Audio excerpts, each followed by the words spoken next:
नमस्कार दोस्तों, आज का टॉपिक है हमारा बोर-ब्यूरी स्कीम जो कक्षा 9 से लिया गया है। टॉपिक स्टार्ट करने से पहले यदि आपने हमारे चैनल को सब्सक्राइब नहीं किया है तो प्लीज़ सब्सक्राइब कर दीजिए और इस चैनल पे 7वीं से 10वीं तक के साइंस और मैथ के वीडियो अपलोड होते रहते हैं जो आपकी पढ़ाई में मददगार साबित हो सकते हैं। तो आज का टॉपिक है हमारा बोर-ब्यूरी स्कीम जो 9th कक्षा से लिया गया है। अब बोर-ब्यूरी स्कीम क्या है? तो इलेक्ट्रॉन, किसी परमाणु में इलेक्ट्रॉन अपनी कक्षाओं में किस प्रकार व्यवस्थित रहते हैं, how are electron distributed in orbit और सेल, इस टॉपिक को जो एक लॉ के रूप में सबसे पहले बोर-ब्यूरी ने लिखा और इनके नियम को बोर-ब्यूरी स्कीम के रूप में जानते हैं। इन्होंने इस चीज को डिफाइन किया जो किस कक्षा में इलेक्ट्रॉन कितने रहते हैं। इनका पहला नियम है, टॉपिक का नाम है बोर-ब्यूरी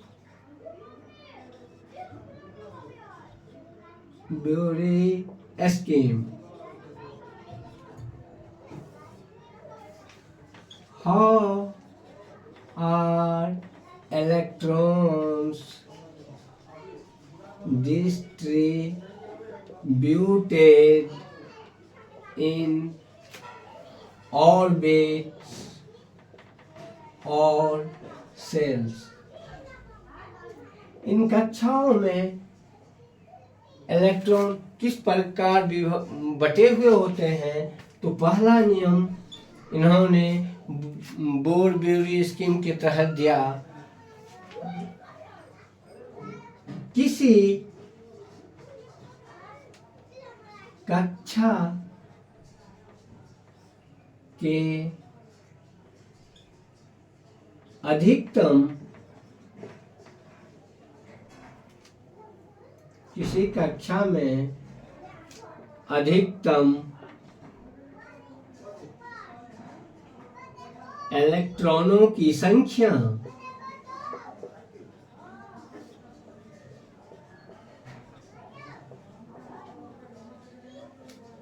टू एन स्क्वायर होता है, जहां n कक्षा सेल या सेलों की संख्या है। n बराबर 1, 2, 3 जैसे न। अब इस हिसाब से हम यदि देखें तो के कक्षा जो पहला कक्षा है इसमें मैक्सिमम इलेक्ट्रॉन कितने रह सकते हैं? 2n स्क्वायर, यानी 2 इंटू 1 का स्क्वायर, यानी 1 का स्क्वायर कितना होगा? 2 इंटू 1 बराबर 2। दूसरा कक्षा जो L होता है, दूसरे कक्षा में मैक्सिमम कितने इलेक्ट्रॉन रह पाएंगे? 2n स्क्वायर बराबर 2 इंटू 2 का स्क्वायर, यानी 2 का स्क्वायर करेंगे तो कितना होगा? 4। 4 को 2 से मल्टीप्लाई करेंगे तो 8। अब यदि n कक्षा में जहां 3 होगा वहां 2n स्क्वायर करेंगे, 2 इंटू 3 का स्क्वायर, ये कितना होगा? 3 3 जा 9 इंटू 2, 2 इंटू 9 बराबर 18। इसी तरह से LMN चौथी कक्षा में निकालेंगे तो ये आ जाएगा 32। इस तरह से इलेक्ट्रॉन कक्षाओं में मैक्सिमम इतने इलेक्ट्रॉन रह सकते हैं। अब रहेंगे कितने, ये तो उनकी अवेलेबिलिटी पे डिपेंड करता है कि पहला कक्षा जो है वह उसमें मैक्सिमम अधिकतम 2 इलेक्ट्रॉन रह सकते हैं, दूसरे कक्षा में अधिकतम 8 इलेक्ट्रॉन रह सकते हैं, तीसरे कक्षा में अधिकतम 18, चौथे कक्षा में अधिकतम 32 इलेक्ट्रॉन रह सकते हैं। इस तरह से उन्होंने दूसरा नियम दिया,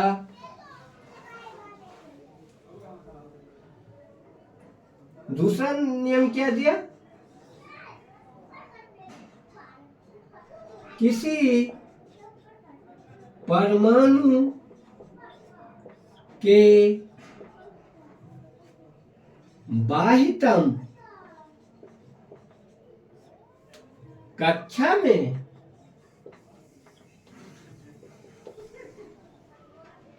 अधिकतम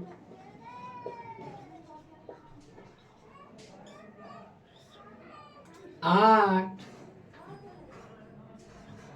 इलेक्ट्रॉन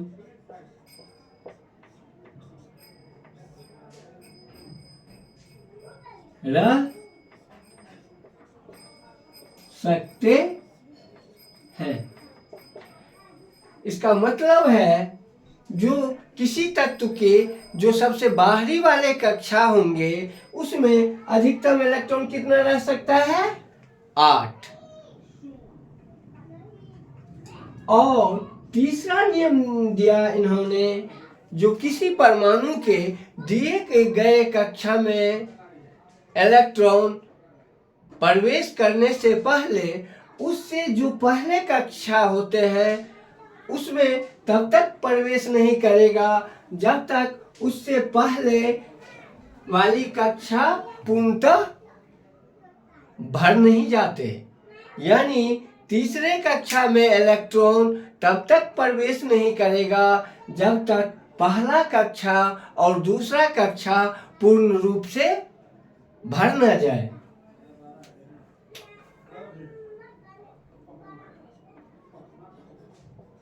किसी परमाणु के दिए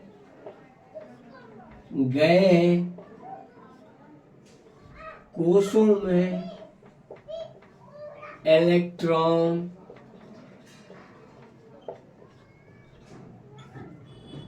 तब तक प्रवेश नहीं करते हैं जब तक कि उनसे पहले की सभी कक्षाएं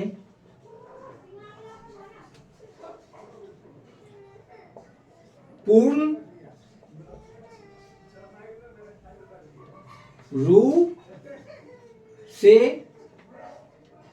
भर न जाए।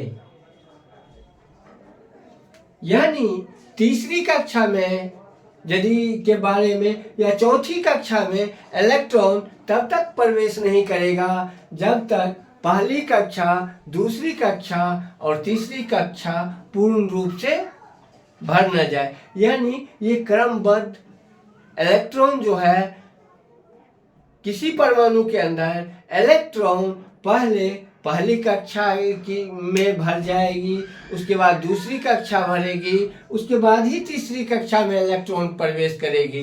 तीसरी कक्षा जब पूर्ण रूप से भर जाएगी उसके बाद चौथी कक्षा में इलेक्ट्रॉन प्रवेश करेगी।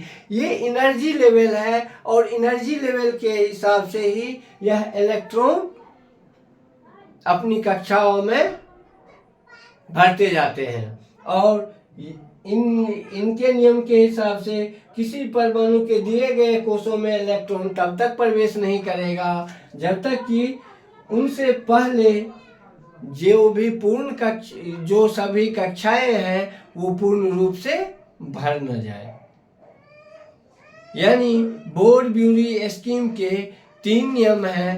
पहला, किसी कक्षाओं में इलेक्ट्रॉन की अधिकतम संख्या 2n² होती है जहां पर n कक्षाओं की संख्या है।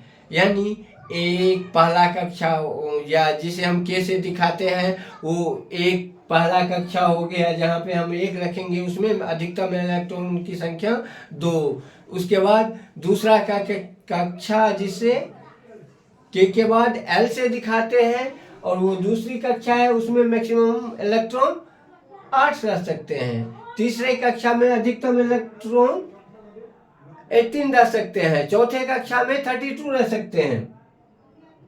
अब दूसरा नियम इन्होंने क्या दिया, किसी परमाणु के बाहरी कक्षा में अधिकतम इलेक्ट्रॉन की संख्या कितनी हो सकती है, 8 हो सकती है।